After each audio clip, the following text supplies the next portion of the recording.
Hello everyone, সবাই কেমন আছো? আশা করি সবাই ভালো আছো আর আমিও খুব ভালো আছি। আজকে আমি রান্নাঘরে রান্না করতে চলে এসেছি। ফুলকপি আলু মাছের ঝোল হবে আর বেগুন দিয়ে হবে তেলে চচ্চড়ি করব আর শাক ভাজা। এই যে সব একটা করে ফুলকপি ছাড়িয়ে নিচ্ছি, তারপরে দুটো আলু নিয়েছি বড় সাইজের।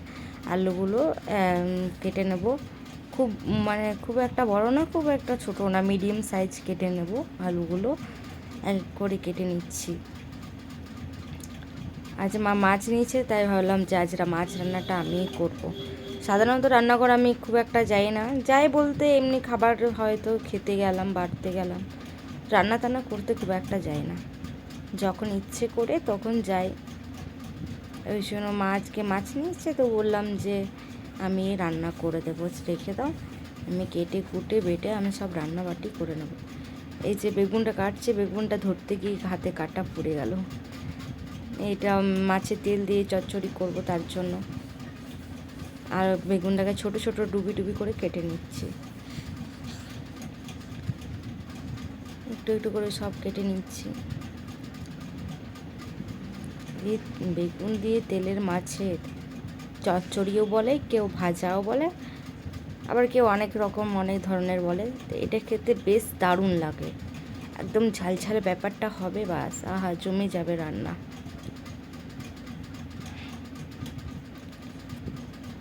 সব কটা একে একে কেটে নিচ্ছি। আর গরম তেলের মধ্যে ফুলকপিগুলো ছাড়িয়েছিলাম, সেই ফুলকপিগুলো দিয়ে দিলাম। এগুলো হালকা নুন দিয়ে হালকা হলুদ দিয়ে ভেজে নেব, তারপরে রান্না করব। একটু ভাজলে কি ভালো লাগে দেখতে, কালারটা খুব সুন্দর হয়, তার জন্য। আর খেতেও বেশ সুস্বাদু লাগে, তার জন্য একটু ভেজে নিচ্ছি। এবার গরম তেলের মধ্যে পেঁয়াজ দিয়ে দিলাম, পেঁয়াজটাকে এবার ভালো করে ভেজে নেব।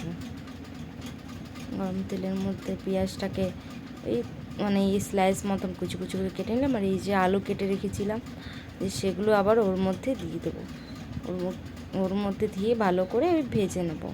অনেকে কী করে আলুগুলো ভেজে নিয়ে উঠিয়ে নেয়, আমি ভাবলাম যে না, আমি এভাবেই করি, তো এভাবেই আমি করলাম। ওটা অনেকটা রিচ হয়ে যায়, এটাও খুব একটা রিচ হয়, কিন্তু আবার খুব একটা হয়ও না। যেরকম তেল দেবে সেরকম অনুযায়ী রান্না।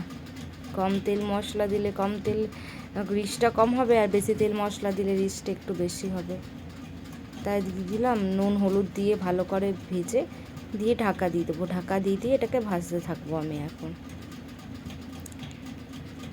যাতে একটু সিদ্ধটা হয়ে যায়। তার জন্য নুনটাও দিয়ে দিলাম, যে সিদ্ধটা কাঁচা আলু তো, সিদ্ধ করা আলু নয়, ওই জন্য নুন হলুদ দিয়ে আগে পরিমাণ মতন দিলাম, আরও দরকার লাগলে পরে দেব। ওই জন্য ভাজছি ওটাকে, পুরো ভেজে নেব, লাল করে নেব। ঢাকা দিয়ে দিয়ে ভাজলে ভালো ভাজা হয়, লালও হয়ে যায়, পেঁয়াজটাও ভাজা হয়ে যায়। ওই জন্য দুটো একসাথেই কাজ হয়ে যায়, তাহলে আর ভেজে করে আর উঠাতে হয় না। আমি না মশলা করার সময়, দেওয়ার সময় না, আমি ভিডিওটা তুলতে ভুলে গিয়েছি। আর একদিকে আমার বড় চাউমিন খেতে খুঁজেছিল, তাই পাশে চাউমিনটা দিয়েছি, করছি ওটা। এটাতে দিয়েছি আদা রসুন লঙ্কা পেঁয়াজ, সব টমেটো একটা বাটা,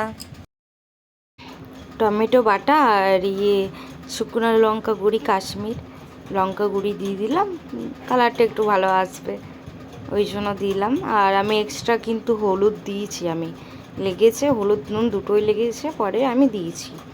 তারপর ভালো করে কষিয়ে নিচ্ছি। কষিয়ে নেওয়ার পর এবার ফুলকপিগুলো আমি দিয়ে দিলাম। ফুলকপিগুলো দিয়ে ভালো করে কষাতে হবে, বেশিক্ষণ কষালে না খেতে টেস্ট ভালো লাগে আর কালারটাও ভালো আসে। তাই আমি একটু পরিমাণ মতন জল দিয়ে ভালো করে কষিয়ে ঢেকে ঢেকে কষাবো, তার জন্য একটু জল দিলাম। এই যে আমার হয়ে গেছে, আমি মাছগুলো দেওয়ার সময় ভিডিও করতে ভুলে গেছি আমি, তার জন্য আর দেখাতে পারলাম না। এই যে আমার মাছের ফাইনাল লুক হয়ে গেছে, মাছ হয়ে গেছে। এবার শাকটা বসিয়েছি, আলু বেগুন আর শুকনো লঙ্কা আর রসুন দিয়ে শাকটাকে ভাজা করে নেব। মাছের তেল চচ্চড়ি, মাছের তেল ভাজা দুটোই নাম আমার কাছে। তো কাঁচা লঙ্কা পেঁয়াজ শুকনো লঙ্কা দিয়ে ভালো করে এটাকে ভাজছি, লাল লাল করে নেব, তারপরে আমি বেগুনটা দেব। এখন এটাকে ভালো করে নাড়াচাড়া করে নিই। এই যে থালার মধ্যে বেগুন কেটে রেখেছি, সেটা জল দিয়ে রেখেছি, সেটা আবার ভালো করে ধুয়ে তারপরে আমি কড়াইয়ের মধ্যে দেব। কড়াইয়ের মধ্যে দিয়ে ভালো করে নাড়াচাড়া করে নেব। হালকা ভেজেই তারপরে মাছের তেলটা দিয়ে দেবো। মাছের তেলটা তো অনেকক্ষণ ভাজতে হবে না, ছাড়া আস্তে আস্তে গন্ধ হয়, গন্ধও ছাড়ে খুব। ওই জন্য মাছের তেল ভালো করে একটু কড়া করে ভালো করে ভাজলে আর আস্তে গন্ধটা থাকে না। তাই আমি নুন হলুদ পরিমাণ মতন দিয়ে এটাকে হালকা করে ভেজে তারপরে মাছের তেলটা দিয়ে দেবো। বেশিক্ষণ ভাজবো না, একটুখানি ভেজে দিয়ে দেবো। নুন হলুদ দিয়ে ভালো করে একটু নাড়াচাড়া করে নিচ্ছি, যাতে সব বেগুনের গায়ে ভালো করে হলুদ নুনটা লেগে যায়। এর জন্য ভালো করে নুন হলুদ দিয়ে দিলাম। এটাকে আস্তে আস্তে নাড়াচাড়া করে নিতে হবে। তবে খুব একটা ভাজিনি, একটু হলেই হয়ে যাবে। তারপরে দিয়ে দিলাম মাছের তেলটা, আমি দিয়ে দিলাম, মা ধুয়ে ধায় রেখেছিল তো দিয়ে দিলাম সেটা। এটাকে আবার হাতে খুন্তির সাহায্যে ভালো করে এটাকে নাড়াচাড়া করে নিতে হবে, মানে একসাথে জয়েন্ট থাকে তো, সেটাকে ছাড়িয়ে নিতে হয়। তাহলে সবাই নিলে সবাই পাতে একটু একটু পড়বে। এবার আজকের ভিডিও এই পর্যন্ত, আবার নেক্সট ভিডিওতে দেখা হবে।